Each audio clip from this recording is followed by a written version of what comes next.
ప్రతిదినము ఉదయకాలమే దేవుని వాగ్దానాలు పట్టుకొని ప్రార్థన చేయడం it's blessing to all of us. మన జీవితాలకు ఎంతో దీవెనకరంగా ఉంటుంది. నేటి వాగ్దానము 115 కీర్తన 14 వచనంలో ఈ విధంగా రాయబడింది, యెహోవా మిమ్మును మీ పిల్లలను వృద్ధి పొందించును.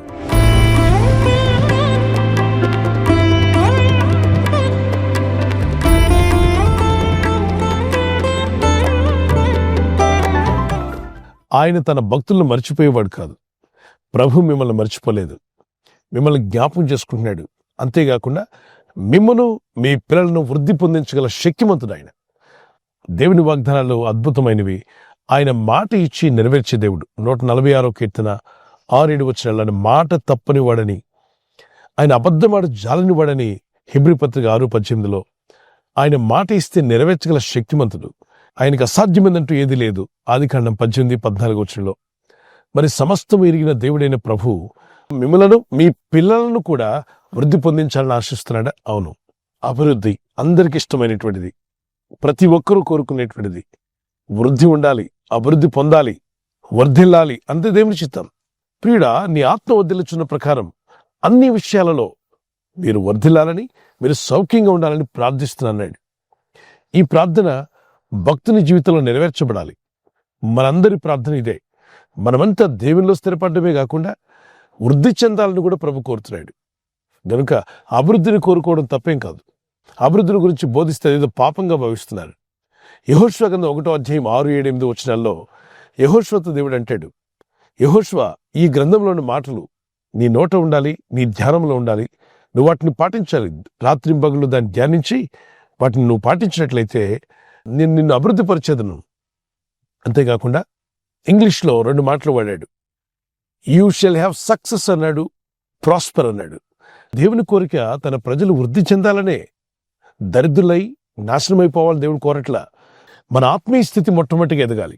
దేవునితో మనకున్న బాంధవ్యం, దేవునితో మనకున్న సత్సంబంధం, విశ్వాసంలో, ప్రార్థనలో, నిరీక్షణలో దేవునితో నడుస్తున్న ప్రతి ఒక్కరు కూడా మీరు ఆత్మీయంగా ఎదిగినట్టుగానే మీ ఆత్మీయ ఎదుగుదలతో పాటు అన్ని రంగాలలో మంచి విషయాల్లో మీరు వృద్ధి చెందుదురుగాక, మీరు అభివృద్ధి పొందాలని ప్రభు కోరుచున్నాడు.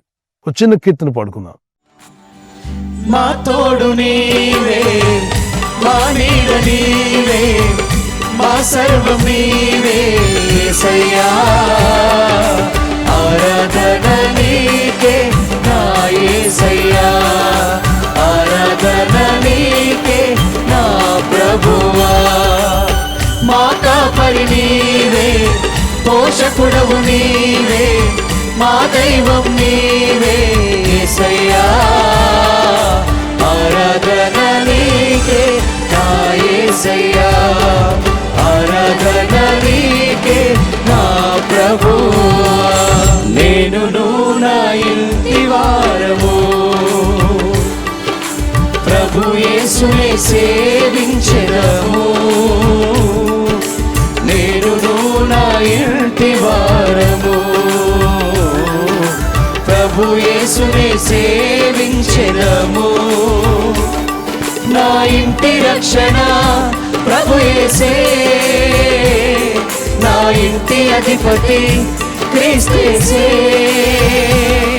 నా ఇంటి రక్షణ ప్రభు యేసే, నా ఇంటి అధిపతి క్రీస్తేసే. ఆరాధన నీకే నా యేసయ్యా, ఆరాధన నీకే నా ప్రభువా. మీ చుట్టూ ఉన్న వారు అనేక మంది మీ అభివృద్ధిని చూసి వారం లేని వారు ఉంటారు. అందులో మొట్టమొదటి వాడు సాతానుడు. దేవుని పిల్లలు అభివృద్ధి పొందడం అంటే వాడికి ఏమాత్రం ఇష్టం ఉండదు. మీరు రక్షణలోకి రావడం, మీ కుటుంబస్తులందరూ విశ్వాసంలో ఎదగడం, భక్తి కలిగి జీవించడం, దేవునిలో ముందుకు సాగడం అనేది వాడు అస్సలు ఇష్టపడడు. వాడు ఇష్టంతో మనకు పని లేదు. మనం దేవునితో నడవాలి, దేవుని చిత్తం నెరవేర్చాలి, అంతే. కనుక అపవాది మిమ్మల్ని ఏమీ చేయలేడు. మరి యేసుక్రీస్తునందు విశ్వాసంలో ఎదుగుతూ ప్రార్థిస్తున్న మీ ఆత్మీయ జీవితాలు దినదినము ఎదగాలని ప్రభు కోరుచున్నాడు. మరి ఏది ఎంత మాత్రం మీకు హాని చేయదు. మీ అభివృద్ధిని ఇష్టపడినటువంటి సాతానుడు ఎన్ని ప్రయత్నాలు చేసినా, ఆ సాతాను ఏజెంట్లుగా ఎంతమంది ప్రయత్నించినా మీ అభివృద్ధిని ఎవరు అడ్డుకోలేరు. ఈ అభివృద్ధి దేవుడు అనుగ్రహిస్తున్నాడు. ఆయన మిమ్మల్ని ఆశీర్వదించడం ప్రారంభిస్తే, ఆయన మిమ్మల్ని అభివృద్ధి పరచడం ప్రారంభిస్తే ఎవరు దాన్ని ఆపలేరు. ఎవరు సాధ్యమో కాదు. ప్రకటన గ్రంథం 3వ అధ్యాయంలో ఆయన ద్వారం తెరిస్తే దాన్ని మూయగలిగిన వారెవరు? ఆయన ద్వారము మూసివేస్తే దాన్ని తెరవగలిగిన వారెవరు? అంటే దేవుడు గనుక అభివృద్ధి పరచడం ప్రారంభిస్తే దాన్ని ఆపగలిగిన వారు ఎవరు లేరు. ప్రభు మిమ్మలను, మీ కుటుంబాలను ఆత్మీయంగాను ఆర్థికంగాను అన్ని రంగాల్లో మీరు వర్ధిల్లాగున పరిశుద్ధాత్ముడు సాయం చేయాలని కోరుతున్నాడు. ప్రార్థించండి. వాగ్దానం ఎత్తి, ప్రభువా, నిన్ను సేవించే మంచి మనసు మాకు దయచేయండి, నిన్ను ప్రార్థించే హృదయం మాకు దయచేయండి, అన్ని సమయాల్లో స్తుతించగలిగినటువంటి ఆత్మీయ స్థితి మాకు దయచేయండి. మేము ఆత్మీయంగా వర్ధిల్లుచున్నట్టుగా మమ్మల్ని వృద్ధి పొందించు నాయన. మమ్మల్నే కాదు ప్రభు, వాగ్దానం చేశావు, మమ్మను మా పిల్లలను కూడా వృద్ధి పొందిస్తా అన్నావు.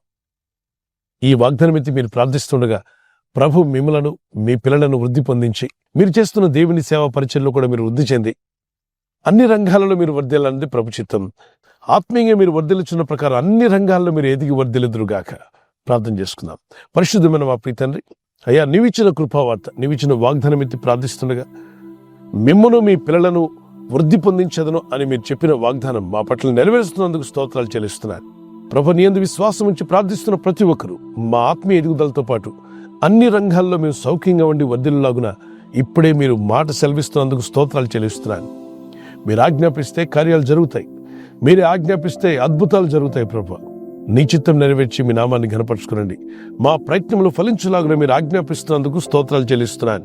ఈరోజు ప్రార్థించి ప్రయత్నించబోతున్న శంకుస్థాపన అయిన, గృహప్రవేశమైన, ఒక బిజినెస్ ప్రారంభిస్తున్నా, ఉద్యోగ ప్రారంభానికి వెళ్తున్నా, ఒక మంచి కార్యక్రమాన్ని ప్రారంభిస్తుండగా, నేను వారి బిడ్డల వివాహం కొరకు ప్రయత్నాలు చేస్తుండగా వారు చేస్తున్న ప్రయత్నాలు ఫలించలాగున మీ దూతలకు ఆజ్ఞాపించండి.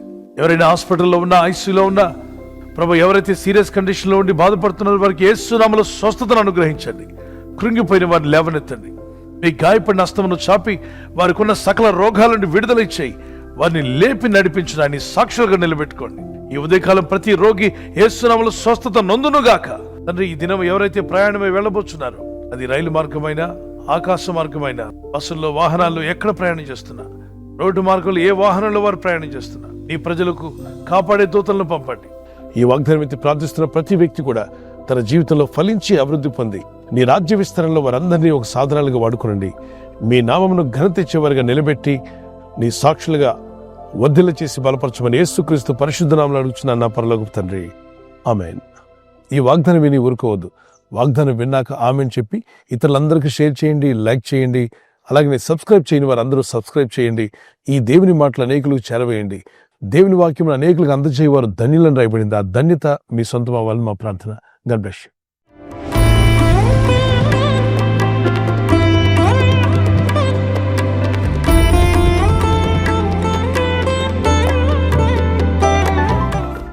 బర్త్డే జరుపుకునే వారికి happy birthday to you, many more returns of the day. God bless you. మీకు వాగ్దానం దానియేలు 10:19 నీవు బహుప్రియుడవు, భయపడకము. దానియేలు ఆ విధంగా జీవించాడు. అలాగే మీరు కూడా ఈ నూతన సంవత్సరంలో దేవునికి బహుప్రియులు అవ్వండి. ప్రార్థించేవారుగా, భక్తి కలిగిన వారుగా, దేవుని వాక్యం మీద ఆధారపడేవారుగా జీవించండి. మీ జీవితాలు కూడా దేవునికి బహుప్రియులుగా ఉండి వర్ధిల్లుదురుగాక. God bless you with this promise. Marriage anniversary జరుపుకునే వారికి happy anniversary, many more returns of the day. మీకు వాగ్దానము సామెత 3:33 నీతిమంతుల నివాస స్థలము ఆయన ఆశీర్వదించును. మీ జీవితాలు, మీ కుటుంబాలు దీవించబడి వర్ధిల్లాలని ప్రార్థన. భర్త భార్యను ప్రేమించాలి, భార్య భర్తకు లోబడాలి. ఈ 2 వాక్యాలు మీరు తీసుకుని మీరు దేవునికి లోబడితే అద్భుతమైన ఆశీర్వాదాలు మీ సొంతం అవుతాయి. ఆదర్శ దంపతులుగా దేవుడు మిమ్మల్ని చేయనుగాక. God bless you. ఈ ఛానల్ మీరు సబ్స్క్రైబ్ చేసుకోవడం వలన 2 పనులు జరుగుతున్నాయి. ఒకటి, సువార్త జరుగుతున్నది, ఆత్మలు రక్షించబడుతున్నాయి. రెండవది, పేదలకు, అనాథలకు ఈ ఛానల్ ద్వారా సహకారం అందించడం జరుగుతుంది. మనం సబ్స్క్రైబ్ చేసుకోవడం వలన అందరికీ సహాయం చేసిన వారమవుతున్నాం. ఖచ్చితంగా ఈ యూట్యూబ్ ఛానల్ ను సబ్స్క్రైబ్ చేసుకొని బెల్ బటన్ ను క్లిక్ చేయండి. మీకు వెంటనే మెసేజెస్ పంపబడతాయి.